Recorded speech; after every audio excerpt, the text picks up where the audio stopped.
السلام عليكم ورحمة الله. بسم الله الرحمن الرحيم. الحمد لله رب العالمين والصلاة والسلام على سيد الأنبياء والمرسلين وعلى آله وصحبه أجمعين ومن تبعهم بإحسان إلى يوم الدين أما بعد. All thanks and praise are due to Allah subhanahu wa ta'ala, and may His peace and blessings be upon His last and final messenger, His family, His companions, and those who follow them until the end of times. Alhamdulillah, by the grace of Allah subhanahu wa ta'ala, last week we started our discussion regarding Surah al-Hajj, and we were able to explore the meanings of the first two verses of the surah. So inshallah tonight we'll try our best to cover verses number 3 all the way to the end of verse number 7.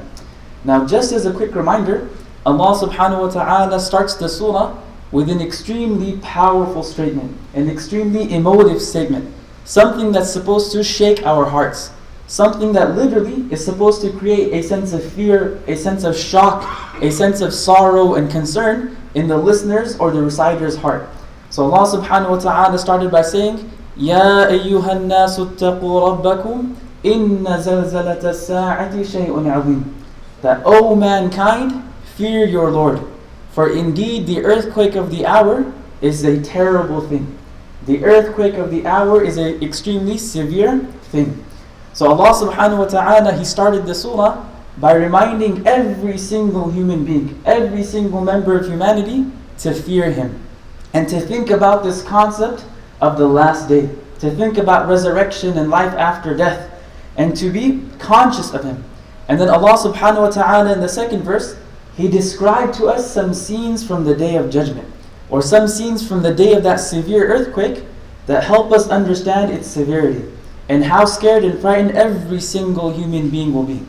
That earthquake that will take place, it's something beyond our comprehension. We can't understand its severity, we can't understand how extremely terrifying and frightening it will be.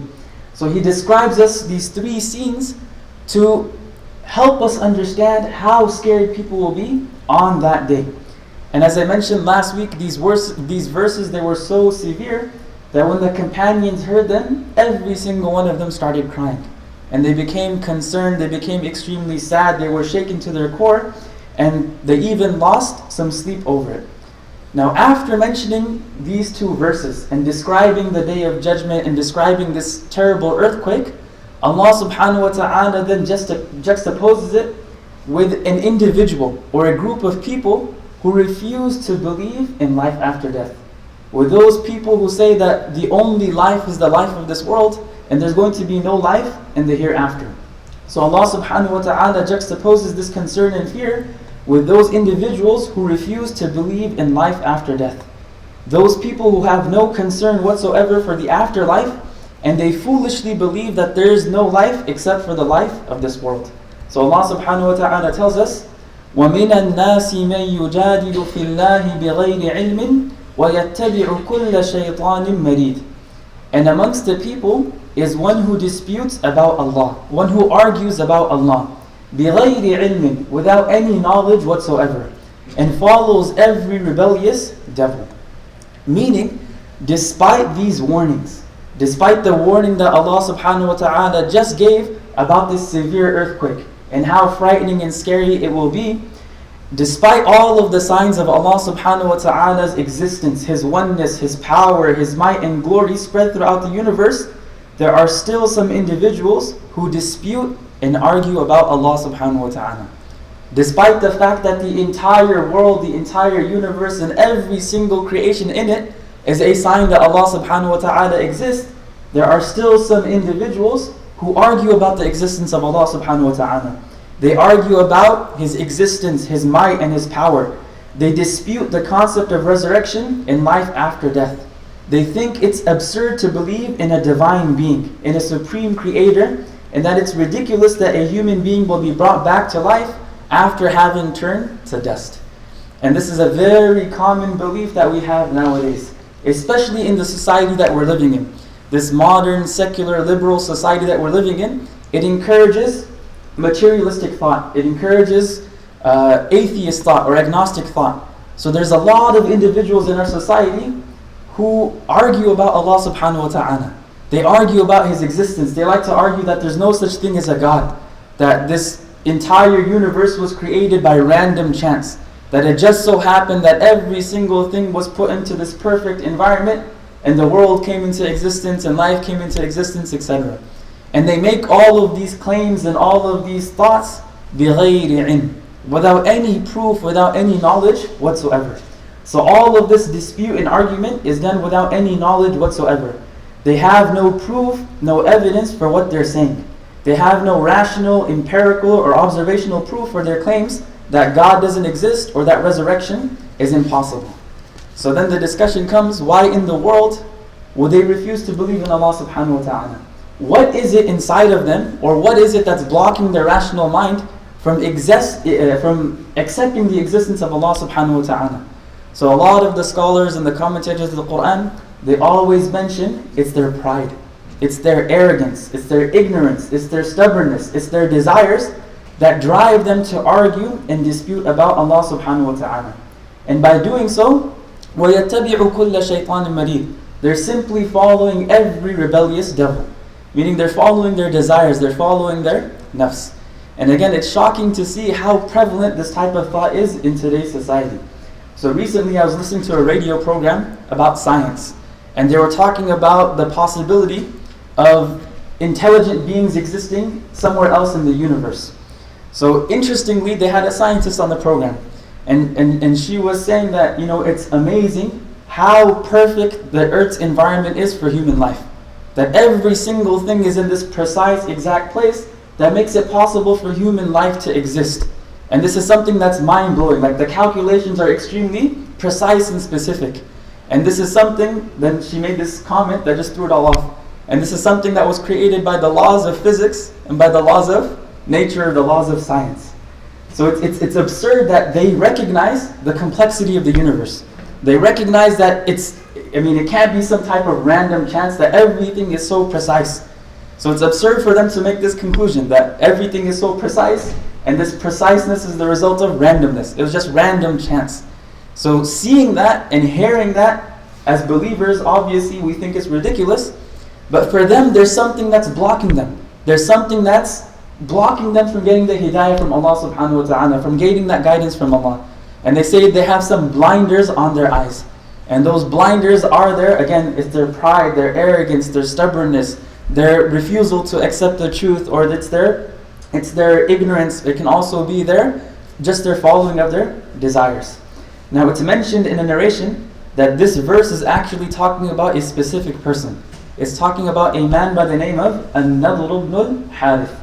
Now An-Nadr ibn al-Harith, he was a sworn open enemy of Islam. And he used to always argue and debate with the Prophet ﷺ and his companions. So for example, he was amongst the leadership of Quraysh, and he would come to the Prophet ﷺ and he would argue that the angels are the daughters of Allah. Or he would say that the Quran is asatir al-awwalin, it's tales of the ancients, it's just made up stories. He would say that Allah subhanahu wa ta'ala, na'udhu billah, doesn't have the ability to resurrect bones that have dried and turned into dust.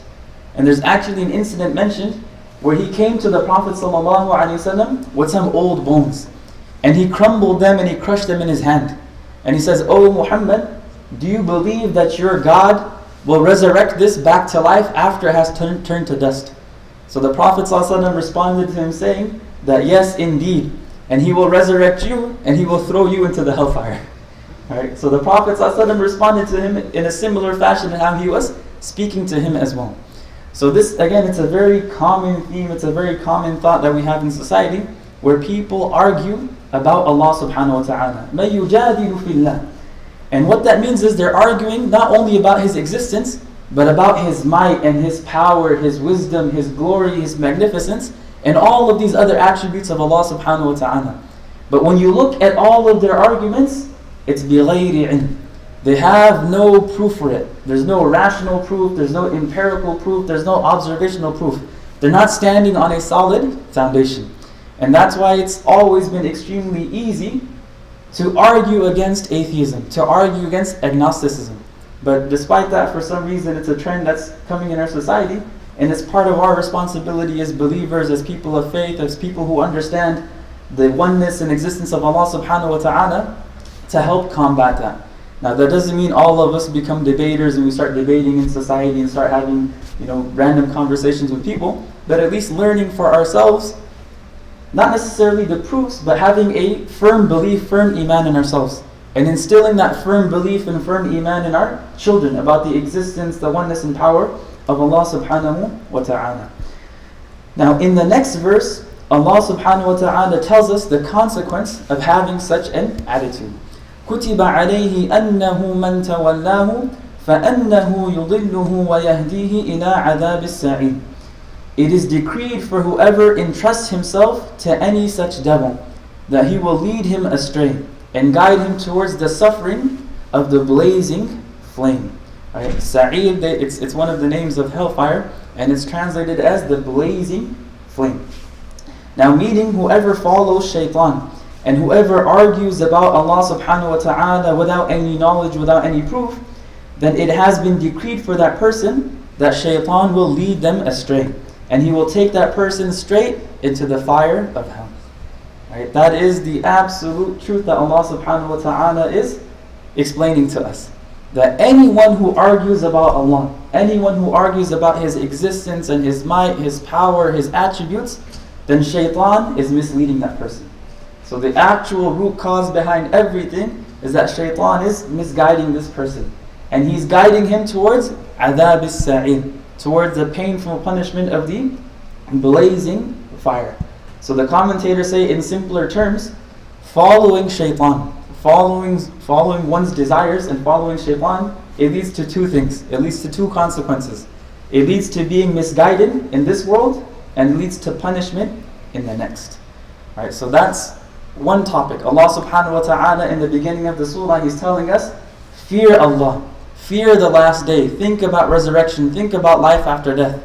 Then He juxtaposes it with this individual or these groups of people who refuse to believe in Allah and the final day.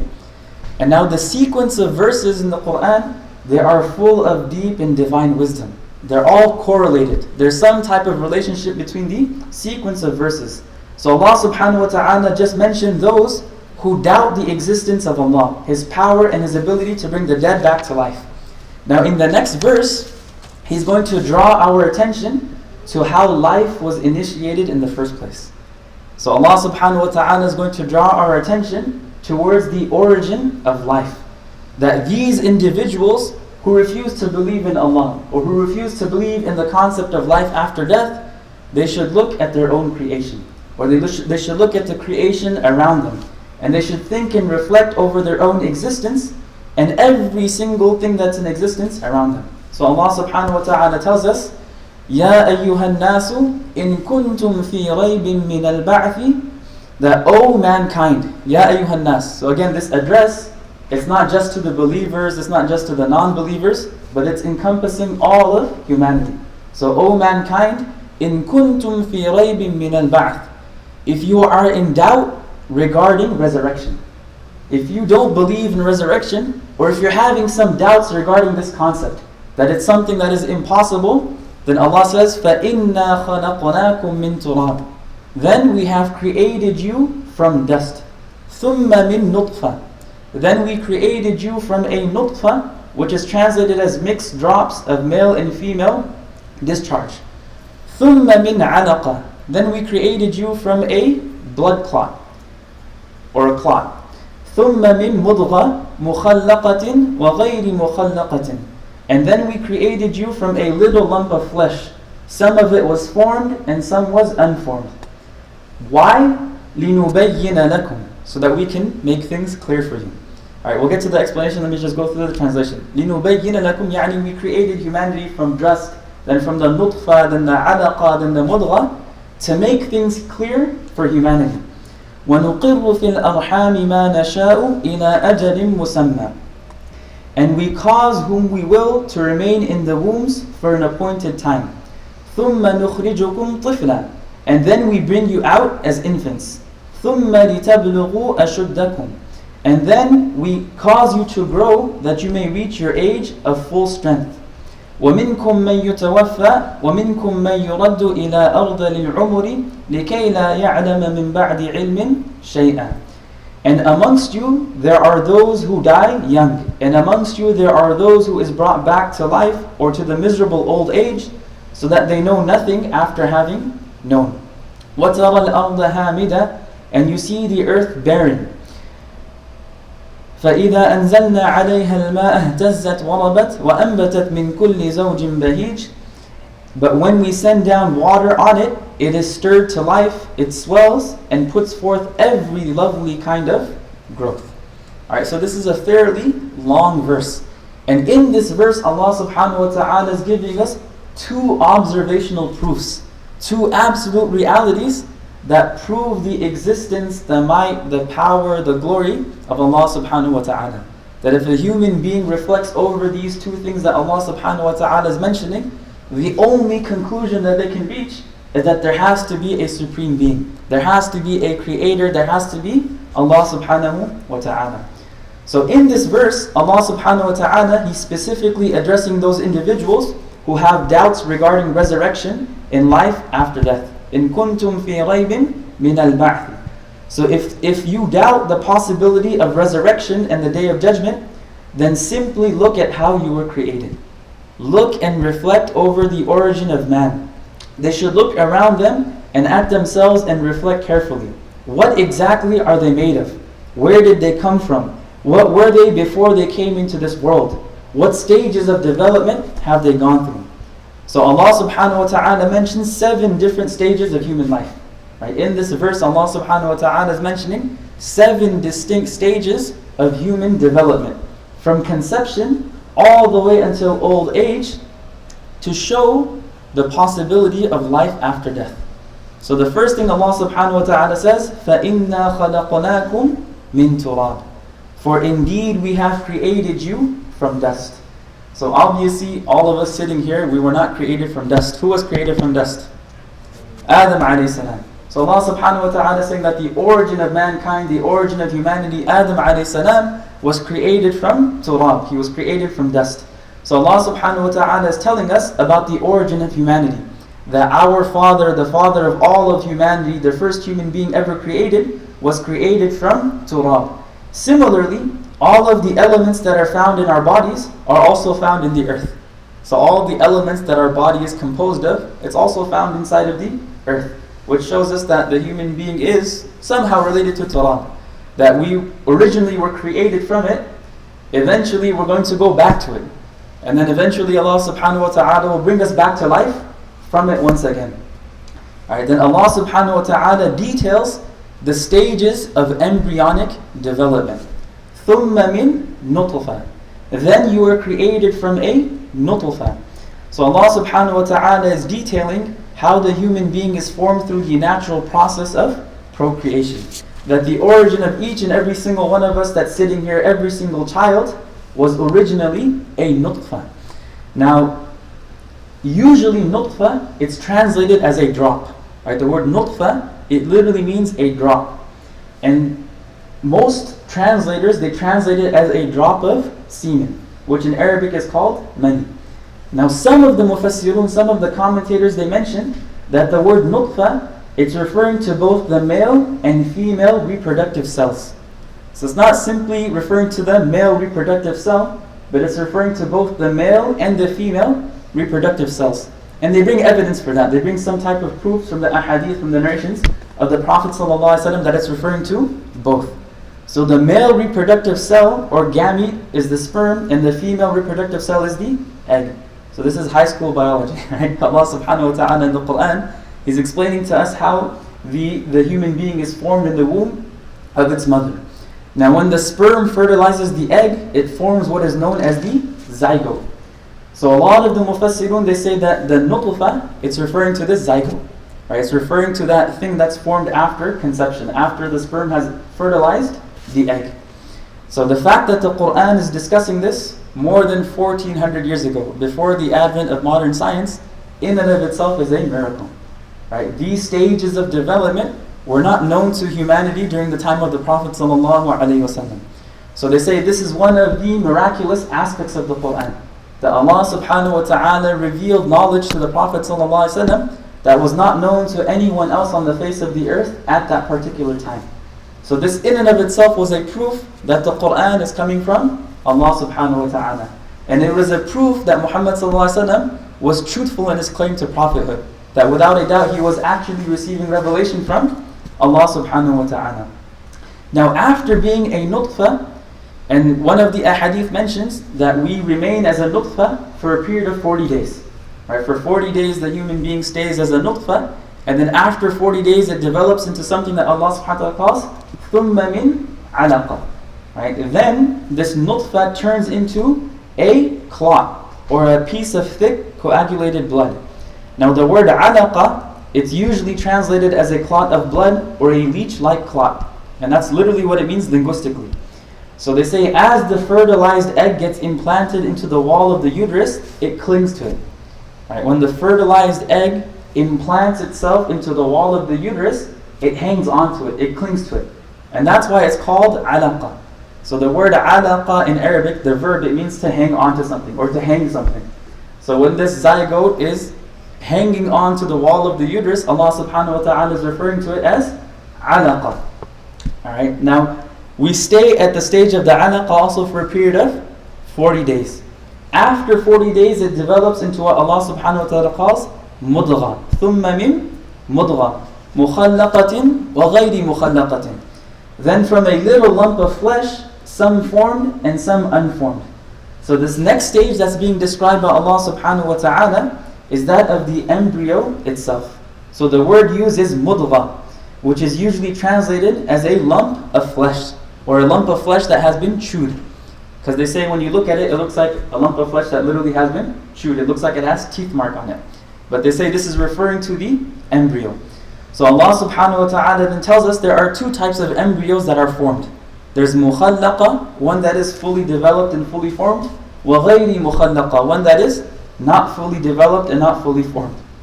Now what exactly does this mean? It's been explained by the mufassirun in multiple different ways.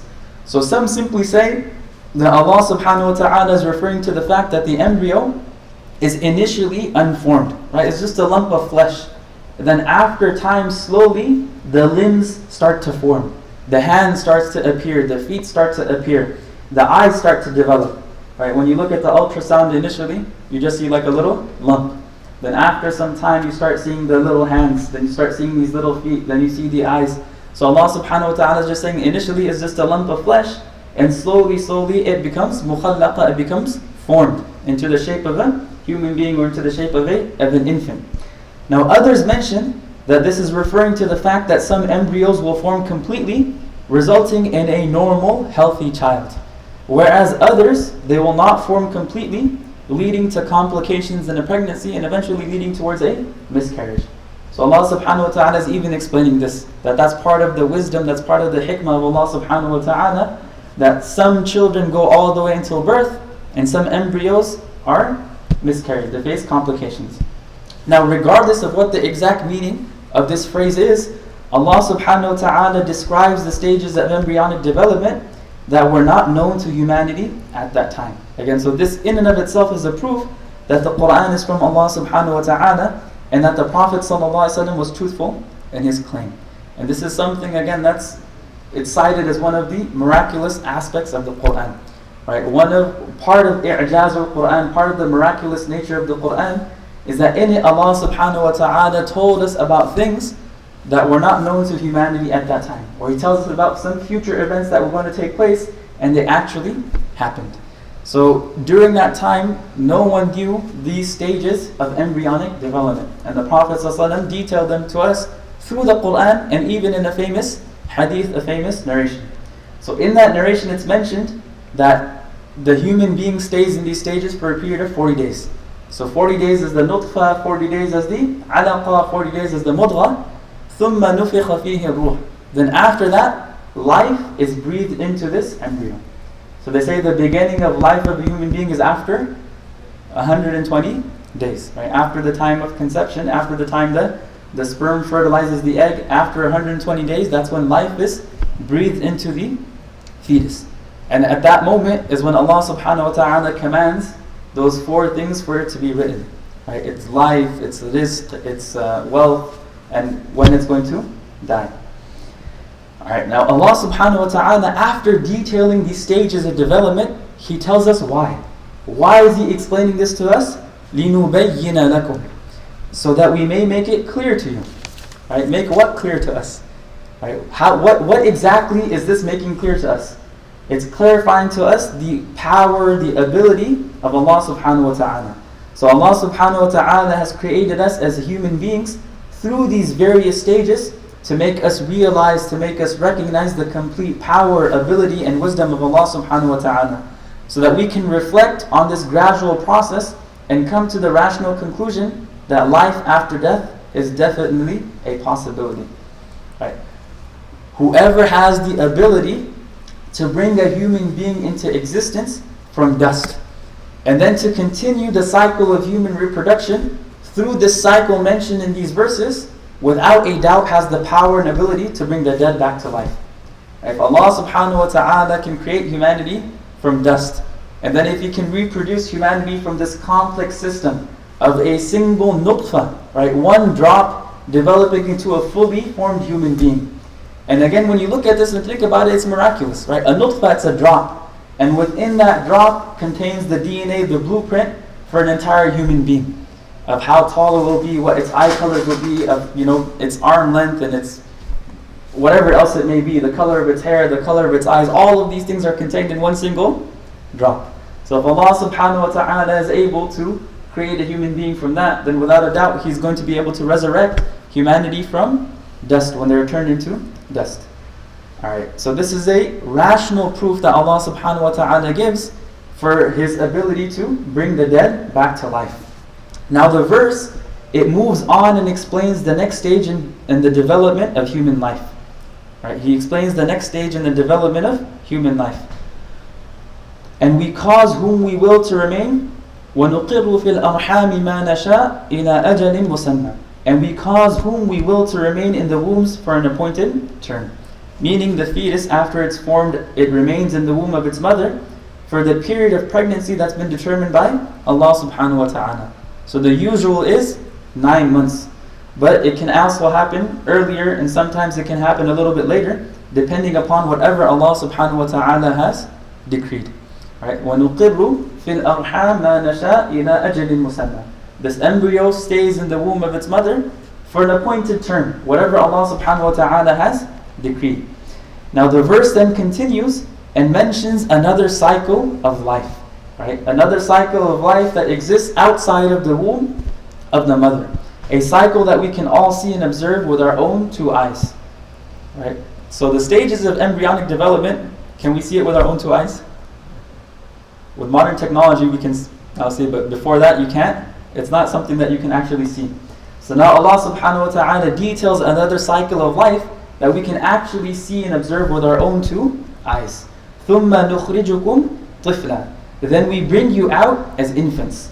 So after the fetus is fully developed and stays in its mother's womb for the period of pregnancy, Allah subhanahu wa ta'ala causes the mother to give birth. And Allah subhanahu wa ta'ala says, ثُمَّ نُخْرِجُكُمْ. We are the ones that take you out طِفْلًا, as infants, as children. So the child comes out of the womb of its mother extremely weak and absolutely dependent. A newborn child is weak in terms of its physical strength. A newborn baby can't do anything on its own. Right? It can't walk, it can't hold anything, it can't eat, it can't even turn on its stomach or turn on its back. It is absolutely dependent upon its parents. Right? In terms of intelligence, the intelligence of a newborn baby is not developed whatsoever. Its senses, its eyesight is very weak, its hearing is very weak, its senses are very weak. So a newborn child is completely weak, it can't move on its own, it doesn't understand anything, its eyesight, its hearing and taste are all weak. So Allah subhanahu wa ta'ala causes this helpless child to slowly grow and develop and gain strength, intelligence and senses gradually. And eventually it reaches its full strength and becomes independent. And that's what Allah subhanahu wa ta'ala mentions in the next part of the verse. ثُمَّ لِتَبْلُغُوا أَشُدَّكُمْ. Then you are allowed to reach your age of full strength. And again, this is something that all of us have observed. If we have children or ourselves, we experience this. Right? We gradually develop from infancy to childhood to pre-adolescence to an adolescent to an adult. And in each of these stages, we notice that how we become stronger physically. we become more intelligent, we gain more wisdom. So we slowly develop until we reach the age of full strength. So the commentators say the child slowly develops and grows into a fully functional adult.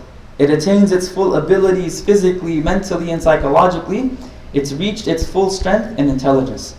And then after mentioning that, Allah subhanahu wa ta'ala gives us something to reflect upon. And amongst you, right, amongst you, there is he who dies young. وَمِنْكُمْ مَنْ يُتَوَفَّى. So amongst humanity, there will be those people who will die young. وَمِنْكُمْ مَنْ يُرَدُّ إِلَىٰ أَرْضَ الْعُمُرِ لِكَيْ لَا يَعْلَمَ مِنْ بَعْدِ عِلْمٍ شَيْئًا. And amongst you, there are those who are brought back to the miserable old age, so that they know nothing after having known. So meaning, amongst us, there are some of us who will pass away before reaching our age of full strength and ability. We're going to die young. And there are others who will leave this world after living a long period of time. They will experience the entire cycle of life. So there are some individuals who, after reaching their full strength, the pinnacle of their growth and development, in terms of their knowledge, their ability, their strength, their intelligence, they slowly start to decline. Right? And you see this, as people become older, they start becoming weaker. Right? Slowly their physical ability becomes less. Their, maybe their intelligence slows down a little bit. They become a little bit slower. Maybe some of their senses become weaker. Their sight becomes weaker. Their hearing becomes weaker. They gradually become weaker and weaker, turning into a child once again. So at one time they were people of knowledge, maturity, and strength and wisdom. All of these faculties start to decline, so much so that they become just like children once again. And they say they become just like children again in their physical ability, their feelings, their reactions, their awareness, and knowledge. They start to forget things. It's difficult for them to understand. They become stubborn. Literally, they become like children once again. And this is one of the most difficult things for us to experience as human beings. It's one of the most frustrating things. Right? As you grow older and you start realizing that you're becoming weaker and you're unable to do those things that you were able to do when you were younger, it's extremely frustrating. It's something that it hurts. So for the person himself, it's a very difficult process. And it's an even more difficult process for that person's family members, for that person's children. Right? Now, it's narrated from the Prophet ﷺ that he used to actually make dua to protect him against reaching this old, miserable age. The worst of ages. So the Prophet ﷺ used to make this following dua. He actually makes 4 things. Allahumma inni a'udhu bika min al-bukhl. That, oh Allah subhanahu wa ta'ala, I seek refuge with you from stinginess, miserliness, from being miserly. Right? That meaning, always keep me generous. وَأَعُوذُ بِكَ مِنَ الْجُبْنِ. And I seek refuge with you from cowardice, from being a coward. وَأَعُوذُ بِكَ أَنْ أُرَدَّ إِلَىٰ أَرْضَ الْعُمُرِ.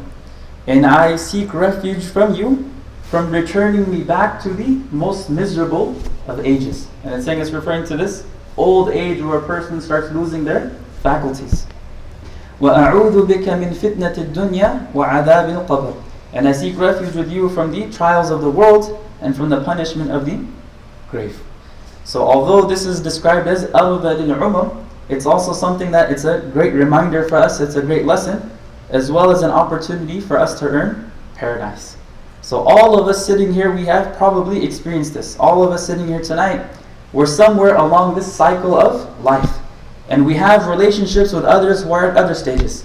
So all of us know some young children, we know some young adults, and we know some elderly folk. We know people who, they call senior citizens here, right? We know some senior citizens. We know people who passed away at a young age, and we know people who have become just like children once again. And that's, again, it's a lesson for us, it's a reminder for us, and it's also an opportunity for us to earn paradise. That if we have parents who reach this extremely old age, and they become dependent upon us once again, they become children and they literally become dependent upon us, then that's an opportunity for us to earn paradise. By serving them, by taking care of them, by being kind to them and generous with them and being patient with them. Showing them that same mercy that they showed us when we were children. And that's an opportunity for every single individual to earn paradise. And they say this cycle of life is absolutely amazing and intriguing, and it can't be the result of random chance. right? A human being developing from a newborn baby, right? And slowly growing and becoming a child, then an adolescent, then a young adult, and then that cycle declining. This is something that's intriguing, it's something that's amazing, and it can't be the result of some sort of random chance. This is the divine wisdom, the divine decree, the divine design of Allah subhanahu wa ta'ala. So in summary, in this verse, Allah subhanahu wa ta'ala is telling us that the gradual development of human beings from the time of conception till birth, as well as the cycle of life, is an irrefutable, absolute proof of the existence of Allah, the Creator, the Almighty, the All-Powerful. And the one who brought creation into existence, and will repeat it once again, and that it is easier for him to repeat it. Alright, so the reason why Allah subhanahu wa ta'ala is mentioning this in so much detail is to show that life after death is a reality. Life after death is a possibility. It's not beyond the ability of Allah subhanahu wa ta'ala to resurrect human beings from dirt. And the reason why so much emphasis is given on this fact in the Quran is because that was one of the most difficult concepts for the people of Quraysh to accept. So the people of Quraysh, they literally scoffed at this idea. They thought it was absolutely ridiculous. They thought it was impossible for a human being to be brought back to life after they were turned to dust. So in multiple places throughout the Quran, Allah subhanahu wa ta'ala, through evidence, through proof, shows that it's definitely a possibility. And not only is it a possibility, it's a certainty, it's a reality. It's going to happen without a doubt. And that's why Allah subhanahu wa ta'ala then gives another example. He gives another observational proof for it. وَتَرَى الْأَرْضَ هَامِدًا, and you see the earth barren. فَإِذَا أَنزَلْنَا عَلَيْهَا الْمَاءَ اهْتَزَّتْ وَرَبَتْ وَأَنْبَتَتْ مِنْ كُلِّ زَوْجٍ بَهِيجٍ. But when we send down water on it, it is stirred to life, it swells and puts forth every lovely kind of growth. So again, Allah subhanahu wa ta'ala, He's telling us that look around, observe creation around you. When there's no rain, the earth or land becomes dry and barren. It looks dead, it looks yellow, there's dry grass, there's brush, there's no live vegetation. Then when Allah subhanahu wa ta'ala sends down rain from the sky, we see it come to life. It turns green right in front of our own two eyes. And Allah subhanahu wa ta'ala describes this as ihtazzat. Right? When the rain comes down on this dry land, ihtazzat, it's stirred to life. And this is something that you can actually see. Right? It swells and puts forth every lovely kind of growth. So even for us living in SoCal, we actually have the opportunity to observe this with our own two eyes. But only if we actually look for it.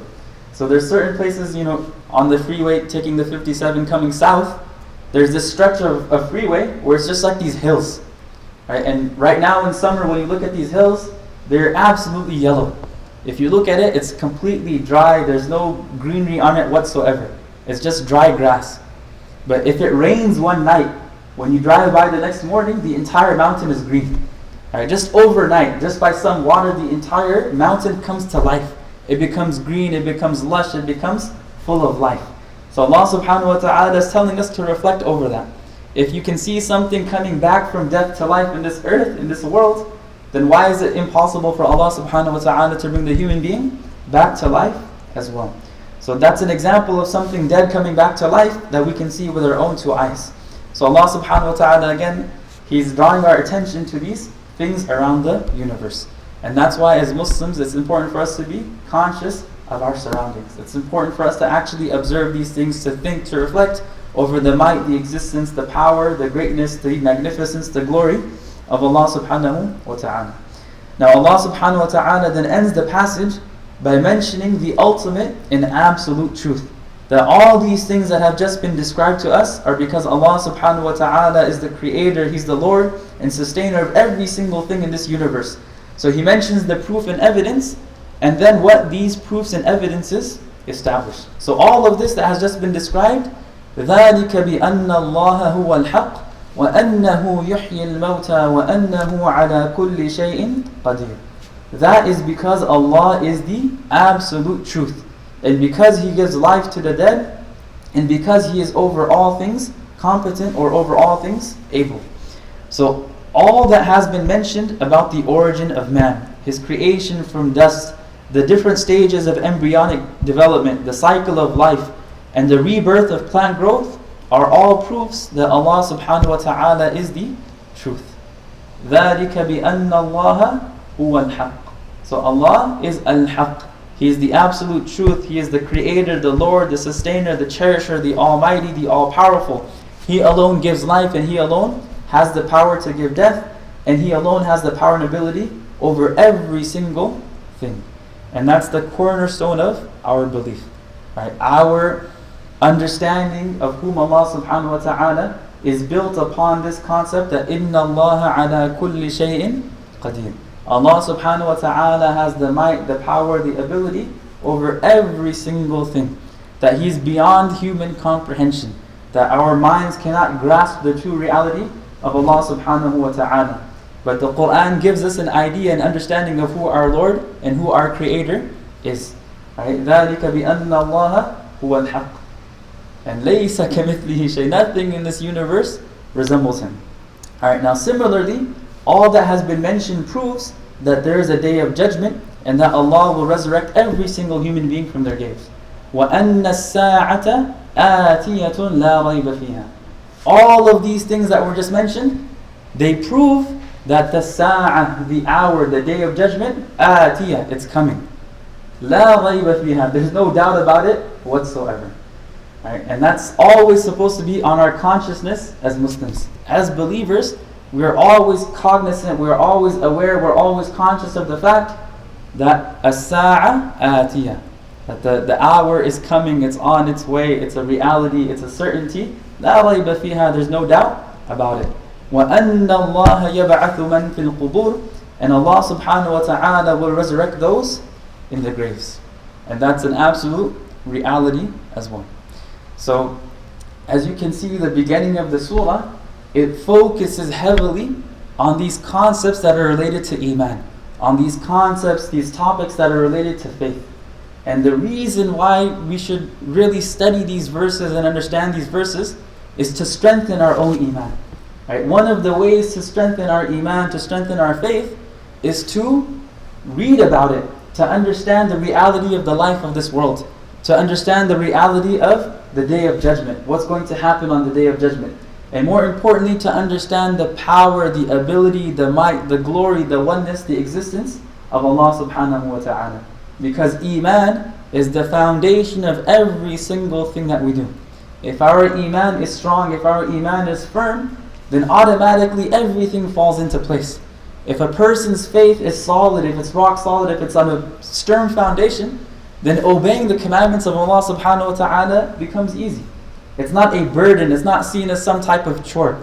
If a person's Iman is firm, if we actually believe in Allah and the last day, then praying 5 times a day is something that's a no-brainer. It's not something that's difficult.